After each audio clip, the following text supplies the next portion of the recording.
एक 24 साल की महिला जो कि घर के भीतर अकेली होती, क्योंकि इसके शादी से पहले ही सास ससुर इस दुनिया को छोड़ के जा चुके रहते हैं और पति रोजी रोटी के तलाश में परदेश में रहता है। इस महिला के परिवार में इसके जेठ और जेठानी जो कि इसके घर के ठीक बगल में रहते, अलग रहते। जेठ का बेटा जिसकी उम्र लगभग 21 से 22 साल रहती।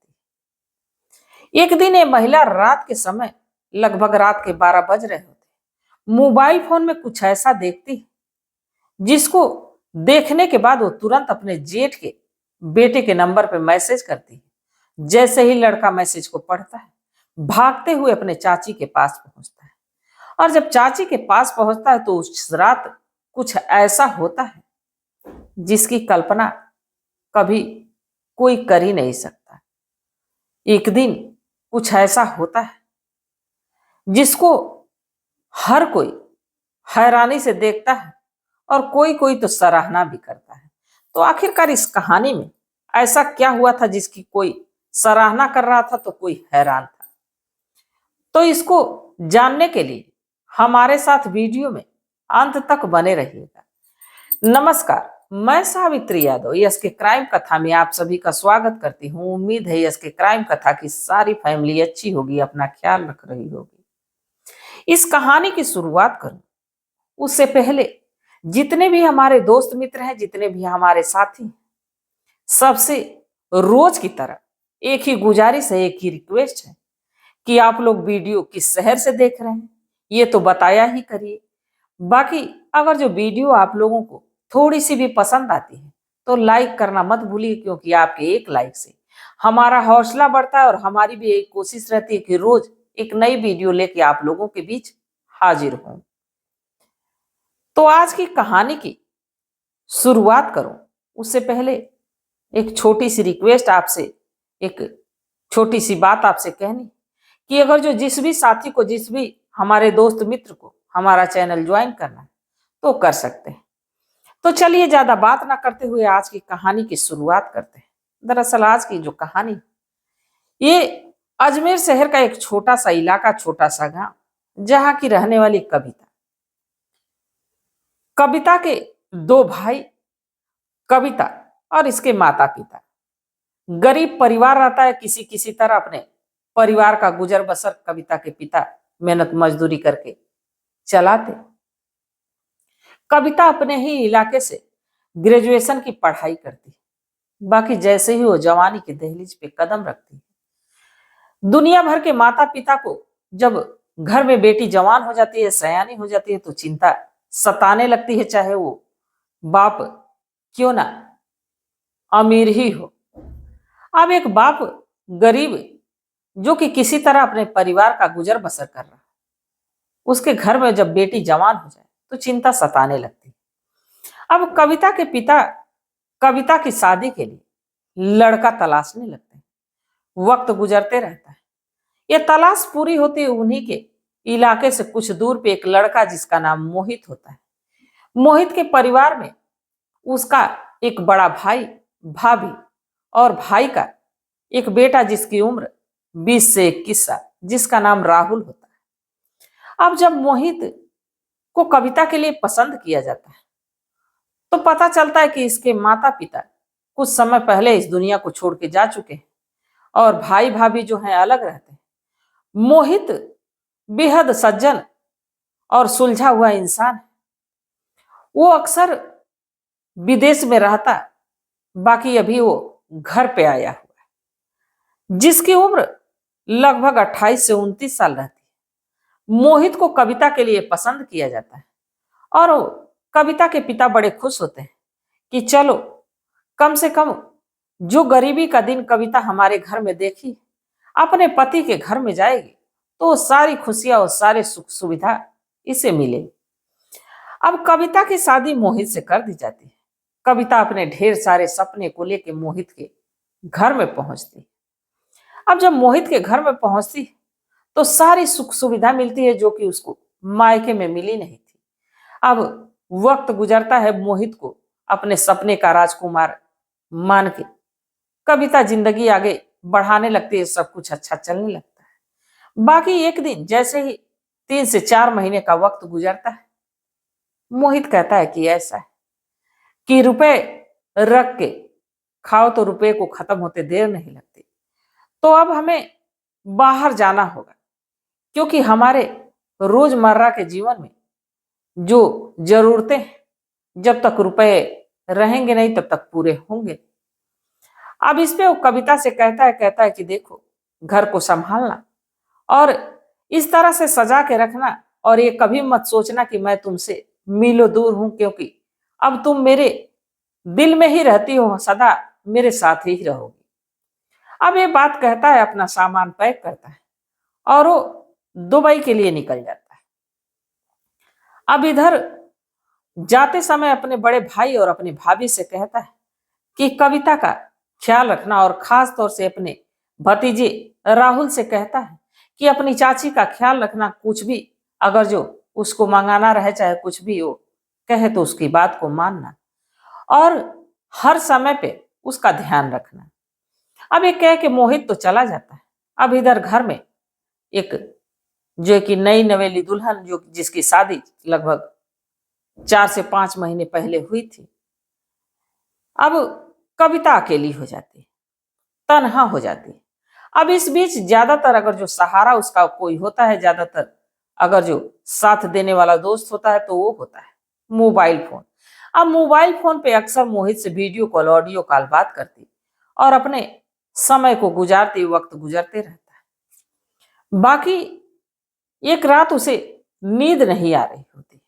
नवंबर का महीना होता है, रात के लगभग 12 बज रहे होते हैं।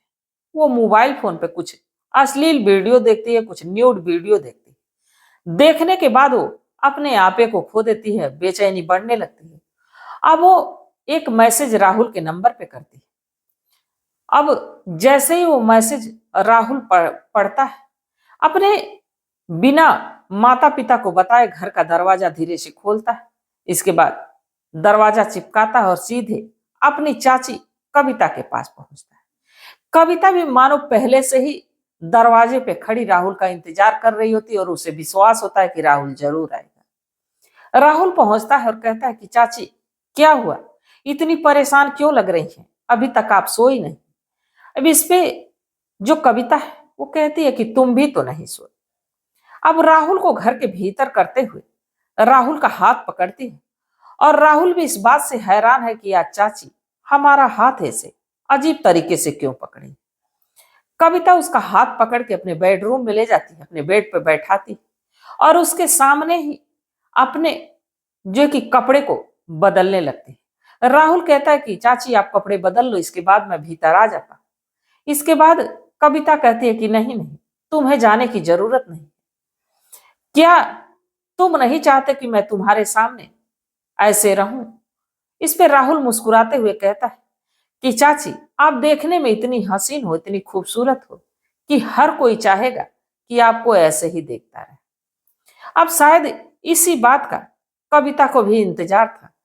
कविता ये कहते हुए अब राहुल के गले में अपना हाथ डालती है, अपनी बाहें डालती और उसी बेड पे उसको लिटाते हुए उसके अंगों के साथ कुछ ऐसा छेड़छाड़ करने लगती है, जिससे कि कुछ देर के बाद राहुल भी अपने आपे से बाहर हो जाता है, अपने आप को संभाल नहीं पाता, क्योंकि एक जवान लड़का वो भी था।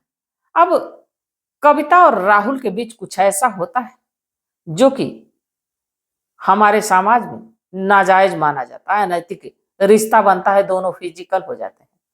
और उस रात कविता और राहुल घंटों तक एक दूसरे में लिपटे रहते हैं, घंटों तक एक दूसरे का होश नहीं रहता कि हम लोग जो कर रहे हैं वो सही है या गलत है। अब एक बार ये सिलसिला शुरू हुआ तो फिर खत्म होने का नाम नहीं ले रहा था। और इधर मोहित, जो कि परदेश में अपनी पत्नी को सुख देने के लिए, अपने पत्नी को ऐशो आराम देने के लिए रुपए कमाने के चक्कर में पड़ा हुआ था, वही पत्नी मोहित के पीठ पीछे उसी के भतीजे के साथ अनैतिक संबंधों में लिप्त थी। अब इधर मोहित की भी नई नवेली शादी रहती है। मोहित भी 4 से 6 महीने नौकरी करता है बाकी इसके बाद जब कुछ पैसे इकट्ठा हो जाते हैं तो अचानक से सोचता है कि चल के मैं क्यों ना कविता को सरप्राइज दूं। कुछ सामानों की खरीदारी करता है और इसके बाद वो अचानक से फ्लाइट का टिकट लेता है और पहुंचता है अजमेर। और जब अजमेर पहुंचता है तो वो बस लेता है। बस से सीधे रात के लगभग 11 बज रहे होते हैं घर पहुंचता है। अचानक से जब कमरे का डोरबेल बजाता है, घर का जो दरवाजा खुलता है, तो कविता को यह पता नहीं होता है कि मोहित ऐसे अचानक से आ सकता है। और जो दरवाजा खोलता है वो कोई और नहीं बल्कि मोहित का भतीजा राहुल होता है, जो कि सिर्फ अंडरवियर में होता है। अब राहुल को देख के मोहित चौंकता तो नहीं है, क्योंकि वो घर ही का लड़का था। मोहित घर के भीतर एंट्री करता है और सीधे अपनी पत्नी के कमरे में जाता है। बाकी जब पत्नी के कमरे में जाता है तो उसके पैरों तले जमीन निकल जाती है, क्योंकि जो कविता होती है वो बेड पे नग्न अवस्था में, बिल्कुल एक तरह से मानिए तो नागिन की तरह लोट पोट रही होती है। और वहां राहुल के भी कपड़े पड़े रहते हैं और कविता के भी कपड़े पड़े रहते हैं। अब जब ये नजारा मोहित देखता है तो मोहित को समझने में देर नहीं लगती कि हमारे पीठ पीछे हमारी पत्नी और हमारा भतीजा कर क्या रहे थे। बाकी जैसे ही अब कविता की नजर मोहित पे पड़ती है, वो हैरान हो जाती है और हैरानी से अपने कपड़े को अपने पास लेती है और जल्दी जल्दी कपड़े पहनती है। मोहित से माफी मांगती है कि तुम्हारे जाने के बाद मैं अकेले तन्हा हो गई थी और अचानक से मुझसे बहुत बड़ी गलती हो गई है, मुझे माफ कर दो। बाकी मोहित एक सीधा साधा सज्जन व्यक्ति, जो कि पूरी दुनिया घूम के पूरी दुनिया के बारे में जान रहा था, अपने अकेला जीवन काट रहा था। माता पिता के जाने के बाद अकेले जीवन में वो चल रहा था। पत्नी का प्यार मिला, पत्नी का साथ मिला तो समझा कि सब कुछ मिल गया, सारी दुनिया हमारी पूरी हो गई। पर उसे नहीं पता था कि ये दुनिया कुछ पल की है, ये खुशियां कुछ वक्त की है। अब वो रात तो किसी तरह बीतती है। बाकी जैसे ही सुबह होती है, एक पंचायत बुलाता है मोहित, और उस पंचायत में अपने भाई को बुलाता है, अपनी भाभी को बुलाता है और साथ ही राहुल को भी बुलाता है और अपनी पत्नी जिसका नाम कविता होता है उसको भी बुलाता है। और पंचायत के सामने कहता है कि मैं अपनी मर्जी से अपनी पत्नी की शादी अपने भतीजे मोहित से करना चाहता हूं। इस पे सारे गांव वाले हैरानी से उसकी तरफ देखते हुए कहते हैं कि ये तुम क्या कह रहे हो। इस पे मोहित कहता है कि हाँ, मैं बिल्कुल सही कह रहा हूं। मैं जो खुशियां कविता को नहीं दे सकता हूं, शायद वो राहुल दे सकता है, जिसके साथ कविता अपने जीने मरने की सारी हदें पार कर चुकी है। जब ये बात गांव के लोग सुनते हैं तो वो भी कुछ देर सोच में पड़ जाते हैं। बाकी इधर कविता बार बार मोहित से माफी मांग रही होती है और राहुल सिर झुका के वहां खड़ा हुआ होता है। जब मोहित के भाई और भाभी सुनते हैं तो भी बड़े हैरान से हो जाते हैं और मोहित के इस फैसले में उसका साथ देते हैं। अब पंचायत से ये मोहित और उसके भैया और उसके भाभी ये सारे लोग गुजारिश करते हैं कि कविता की शादी मोहित से कर दी जाए, राहुल से कर दी जाए। अब पंचायत के आदेश के अनुसार कविता की शादी वही मोहित से होती है, राहुल से होती है। और राहुल के साथ कविता को छोड़ अब एक बार फिर से मोहित परदेश चला जाता है। अब कुछ लोग तो जब ये कहानी सुनते हैं, जानते हैं, तो मोहित को जो है कि सराहते हैं, उसकी तारीफ करते हैं कि जो किया वो सही किया। अगर जो आवेश में आके किसी का कुछ गलत हो जाता, किसी को कुछ नुकसान पहुंच जाता, तो उसकी भरपाई कोई नहीं कर पाता। बाकी शायद मोहित ने सब्र से काम लिया है और जो एक बड़ी घटना घट सकती थी उसको एक छोटी घटना में तब्दील कर दिया है। भले कुछ दिन चार लोग बात करेंगे, चार तरह की बात करेंगे, बाकी कुछ दिन के बाद सभी लोग शांत हो जाएंगे। कम से कम एक वारदात नहीं घटी, एक ऐसा खतरनाक खेल नहीं हुआ कि किसी की जान चली जाए। अब इस पे लोग सराह रहे थे, बाकी कुछ लोग यही हैरान थे कि मोहित चाहता तो अपनी पत्नी को तलाक दे सकता था, मोहित चाहता तो अपने घर से निकाल सकता था। तो इस कहानी पे आप लोगों की क्या सलाह है? आप लोगों की क्या राय है कि मोहित ने जो किया क्या वो सही था? मोहित के भैया भाभी ने जो फैसला लिया क्या वो सही था? जो राहुल और कविता कर रहे थे वो किस हद तक गलत था? तो आप लोग अपनी सलाह, अपनी राय कमेंट सेक्शन में जरूर बताइएगा। और जैसा कि मैं कही हूं कि आप लोग अगर जो चाहते हैं कि हमारा चैनल ज्वाइन करें तो चैनल ज्वाइन कर लीजिए। और एक बात आप लोगों से यही गुजारिश है कि जैसे आप लोग कमेंट करते हैं वैसे ही आप वीडियो कहां से देख रहे हैं जरूर बताया करिए, क्योंकि जब मैं अगली वीडियो में आऊं तो आप लोगों के नाम के साथ आपके इलाके का, आपके कस्बे का, आपके मोहल्ले का, आपके जिले का नाम ले सकूं। तो तब तक आप लोग अपना ख्याल रखिए। और इस कहानी को सुनाने का मेरा उद्देश्य ये नहीं था कि किसी की भावनाओं को ठेस पहुंचाया जाए, किसी को आहत किया जाए, बल्कि बस इसलिए कि लोगों को जागरूक किया जाए, लोगों को सचेत किया जाए। और ये कहानी कोई कहानी नहीं थी, एक लोगों की ये आप बीती थी। इसमें नाम सिर्फ बदले गए हैं, बाकिया जो है वो सत्य है। तो आप लोग के पास भी अगर जो कोई ऐसी कहानी है तो आप लोग भी साझा कर सकते हैं। तो तब तक आप लोग अपना ख्याल रखिए, अपने परिवार का ख्याल रखिए, बाल बच्चों का ख्याल रखिए। मिलते हैं कल एक नई वीडियो के साथ, तब तक के लिए जय हिंद, जय भारत।